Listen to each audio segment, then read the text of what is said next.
Hey, how you doing? My name is Taku David and you are tuned into a fresh new episode of the Young Money Show on ZFM Stereo, where we talk to young people who are making a change in their lives and a change in their communities every day. Today, I'm joined by Rinos Mautsa, who is a serial entrepreneur, a smart man, and a very well-dressed man. Rinos, thank you so much for being on the show today. It's a pleasure to be here, Taco. Thank you so much for having me here. No, I'm very, very honored to be, in the presence of a gentleman like yourself. I think we spent a couple of minutes to familiarize with each other, and in that short time, I really realized the depth of intellect that we have on the program today. So we're happy to share that with Zimbabwe. Absolutely, the pleasure is mine. Just to get straight into it, a personal observation of mine, and it's an amazing thing that we have going on, is that there's really a new generation of young entrepreneurs who are committed to, giving back and making a meaningful impact in Zimbabwe. The likes of yourself, I think we can talk about people like Sheki, people like Samuel, who've all also been on the show. And, we see you guys speaking at different conferences. We see you stepping out on your social media platforms to talk and share some of the experiences that you've had. What could be behind this, this new wave of young business leaders who are taking it upon themselves to lead? Okay, no, thank you so much. Yeah, you are so right. In the past years, we've seen a number of other young people or young crop of entrepreneurs coming up. But if you are to go back, I think that there is a gap that is there, because we are looking at a generation of entrepreneurs that were there in the 90s. That generation made a lot of money, real money, 90s and early 2000s. They made real money, more than our generation. The generation of Nigel Chanaki, Rastref Masiwa, Shingi Mutasa, that generation, they did well. And the generation of bankers who were there also, they made real money, and they used to collaborate and exchange notes. And most of them, if you have to check closely, Tawanda Nyambira, they are friends, all those guys. They were connected somehow. But if you have to check in our generation, we compete and we are so disintegrated.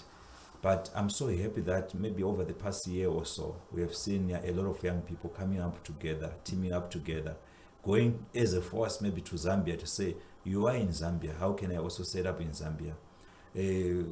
There are also a number of other organizations who are creating platforms for young people to come and share their experiences and the knowledge that they would have gathered over the years.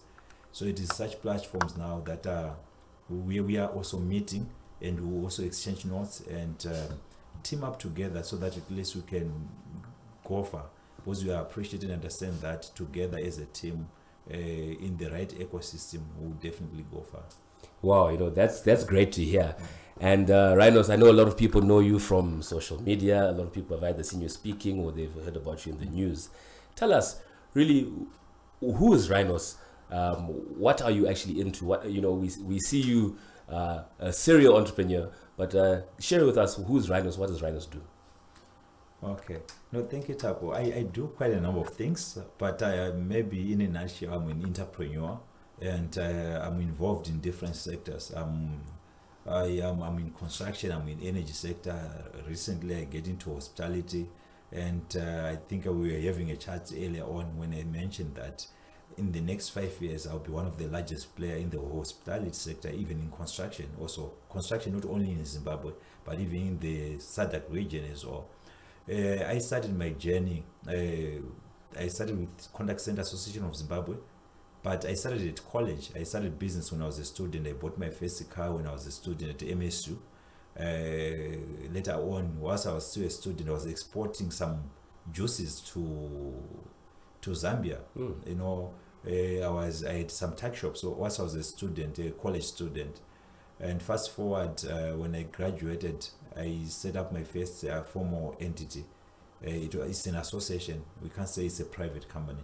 I set up Contact Center Association of Zimbabwe, and I was very young. I think I was 24 when I set up that organization, and it has grown over the years. Right now, I think it's one of the largest associations in Zimbabwe by subscription and revenue, if you have to compare with other associations.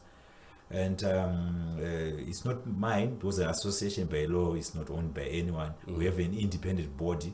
We have a number of executives that come and run it. They rotate every 2 years. But being the brains behind it, I think this is something that I've done well, especially on that regard. And from that, I saw a gap to say people who are working, because the association was promoting customer care and setting up of call centers for employment creation. I noticed a gap that people who are working in call centers, people who are working in banking halls and in customer care departments, they don't have customer service qualifications. So I saw a gap. Even in Africa, no one was offering that qualification. So I ended up starting Chartered Institute of Customer Management. If you have to Google search it, you realize it's quite big in 13 countries right now. So I set up Chartered Institute of Customer Management, but because I didn't have the face that looks academic, it was so difficult for me to take it off the ground into the region. So I went to people who were also experienced in that field to say, come and partner me. So I own 80% of it, but I have someone who owns 20%, the full-time CEO. She had some colleges in South Africa, so she's the full-time CEO. She helped me also to look for other people, some professors from different universities in South Africa, to be board members of the institute. So that's how we've managed to scale into the region. From there, I realized that, you know what, there's I've always loved tech. I realized that there's no one who is setting up call centers for companies, and my tech company, Tech24, is now set call centers for over 80% of the banks, insurance companies, telecoms companies. They are all my clients, not only in Zimbabwe, in Zambia, even in Botswana. We offer different solutions also that that support CRM solutions and stuff. So we have a tech company that is thriving and doing so. And from the Tech24, I went on to set up another company. I've always had a passion in construction and energy sector. So we set up the Pico Construction, we set up Energy Plus, and recently we have Leisure Plus that will be into hospitality. We are building some resorts across the country. We are starting with Nyanga, we are getting into Kariba, and then ultimately Victoria Falls. So all this by the age of 37, and this is including your PhD that you did. And you did your PhD, in what did you specialize in? Oh, because of my experience in customer experience in call centers, it was only noble for me to research on in CRM as well. And I always say to people, nothing in this world happens by accident. My first degree, my research for my first degree, it was in customer service. For my MBA, I did with MSU. It was in customer experience again. But I thought back then I was just doing it because I did my MBA just after my first degree. I think I was 25 when I did my MBA. So then I did my postgrad again. It was in customer service as well. So for PhD, it was so easy for me to pursue that same field as well, because that's the field I know best and I've researched on before. One thing I can quickly take about your background is that you were quick to the take. You did your MBA by 25. You had set up businesses from 24 going on. What is it that really, were you trained to be this way, or is this something that happened naturally? So it's a combination of many things. I was raised by a single mother. My mother was so strict. Taco, it's so funny that, we used to be beaten for having a girlfriend. Until A level, we were not allowed to have a girl. She was so strict. That Christian family where you are taught that everything is a sin and stuff. So because I was raised by a single mother, I would see her struggling to make sure that we have better quality education. Yes, we didn't go to private schools, but we were at a boarding school, which was a huge sacrifice for her. Me and my siblings, we all went to a boarding school, and both of us, all of us actually, we went to tertiary, and all of us, we have masters. But that's what she wanted, master's degree, all of us. And when I was growing up, I met someone who taught me that you have to set your goals when you are, not only for 1 year, you have to set your 20-year, life roadmap.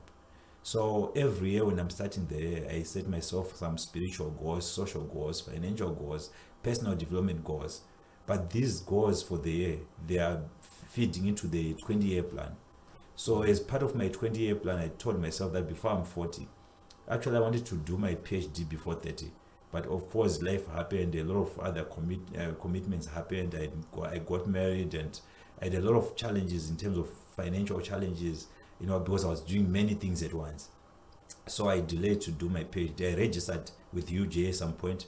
Then I stopped, pursuing it. Then I started again along the way until I graduated. So this is something that I had written down to say I want to have a PhD before I'm 40.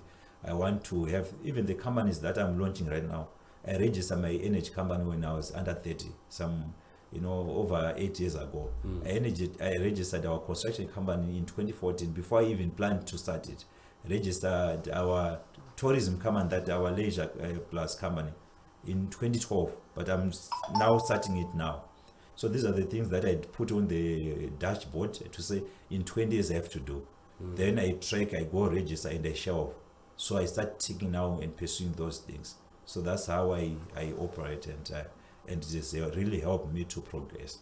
Wow. I find that very, very motivating, and I like the way that you structured your life and given yourselves targets. I think I might take those notes and take it home for myself. But just to zero in on one of the industries that you're involved in, which is construction. And we have the agenda to be a world-class city by 2030. How close are we to achieving that as a nation?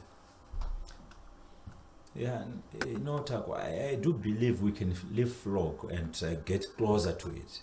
But for now, I think there's still a lot of work to be done. If you had to check in terms of the housing deficit in Zimbabwe, it's a huge gap. We have a huge gap, and the backlog, I think you have been reading statistics from the government when they're talking about over 1.5 million housing deficit, and every year that we have people who are reaching 30 or 20 or 18, and those people, if you have to add them, the backlog will continue to grow. So as you go on, you find that the infrastructure also, if you have to check our roads, the government is trying, but we are coming from a background where we are now getting to, maybe we had gone solo.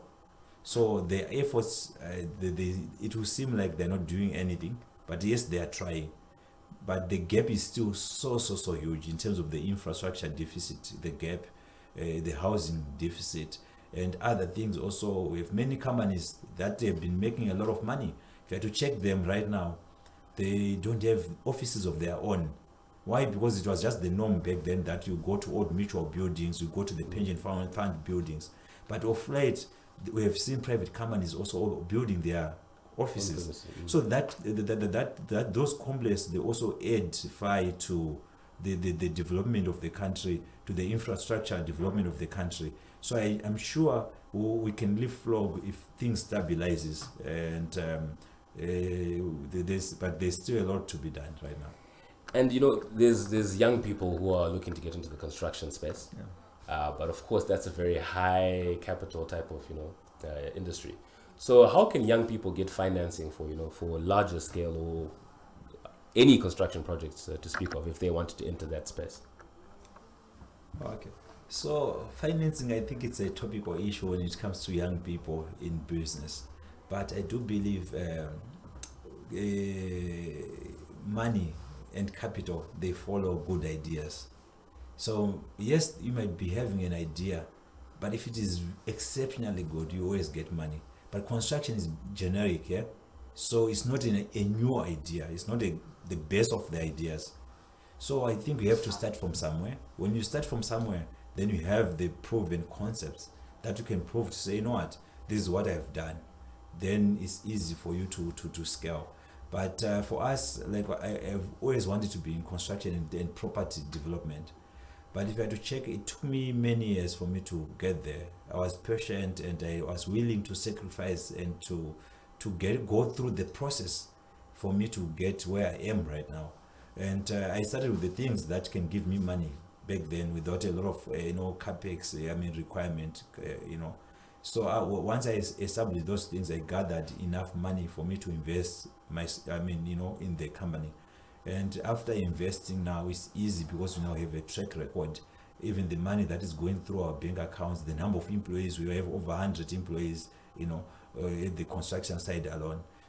That alone, if you were to go to any banker, if you have a project that needs to be financed, it's easy to get capital, but it didn't start like that. We started from somewhere.